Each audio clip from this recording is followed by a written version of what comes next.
তুমি এসে পড়েছ, মানে তোমাকে ডাকা হয়নি, নিজেই ভিখারির মতো চলে এসেছো। ভিখারির মতো?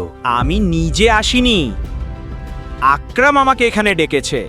আমি তো আগেই জানতাম লোকটা পাগল। ঠিক তখনই একটি চকচকে কালো দামি গাড়ি এসে থামল। সবাই গাড়িটার দিকে তাকালো। গাড়ি থেকে আকরাম নামলো, আর তার সঙ্গে ছিল আরেকজন লোক। সে ছিল লম্বা, সুগঠিত আর শক্তপোক্ত। সে আর কেউ নয়, বলরাজ। সে একটি খুবই নামী পোশাক কোম্পানির মালিক এবং দ্য মাফিয়া কিংয়ের এক শক্ত স্তম্ভ। তাকে দেখে অভিনবের চোখ বড় হয়ে গেল। বলরাজ সম্পর্কে সে আগে থেকেই শুনেছিল।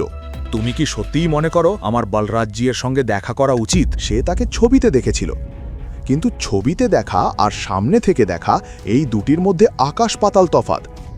তার মনে প্রশ্ন জাগল, বলরাজ কেন তার সঙ্গে দেখা করতে চাইছে। এখানে কি হচ্ছে?